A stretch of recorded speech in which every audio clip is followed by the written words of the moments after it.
just to start out, can you kind of give me just a broad perspective on high school football in the area? Teams to look out for, and things like that. Who's going to make some noise this season?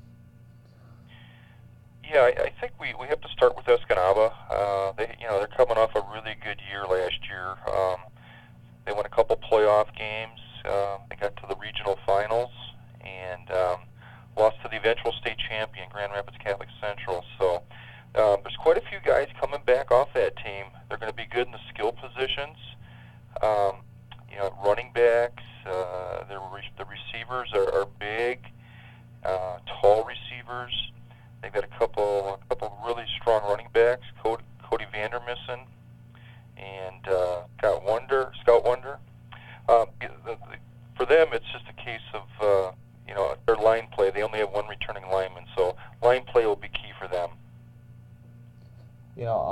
Obviously Escanaba, they had a really good season. Obviously, finishing as one of the top teams in the GNC.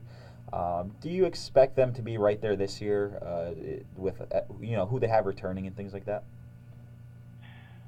Yeah, I think they have to be in the conversation.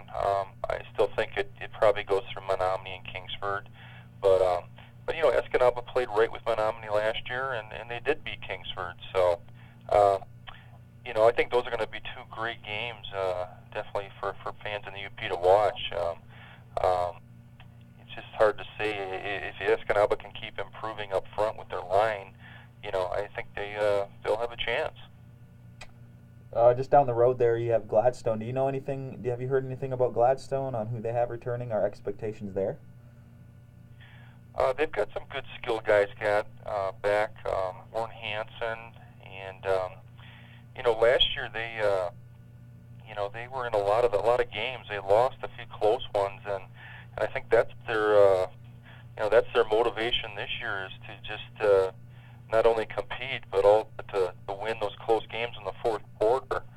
Uh, I know they've had some terrific turnouts for their summer program and workouts, so I think they definitely have football fever in Gladstone, and of course they're going to a different conference this year too, and that's kind of interesting to see how they'll mix it up in the Mid Peninsula Conference this year.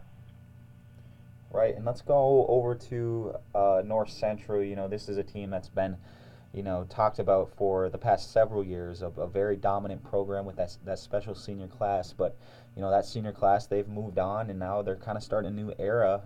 What have you heard from North Central as they prepare to start from? I don't want to say square one because they're still going to be competitive, but obviously start with a whole new looking group there. Well, I did talk to Kevin recently, and he assures me that the cupboard is not bare in North Central, and they did lose a lot of terrific football players, but in winning the last two state titles, they had 8 extra weeks of practice is what they had. So a lot of these kids coming back, they are experienced. They were playing against these guys in practice, and I know there's just motivation for this group. They don't want to be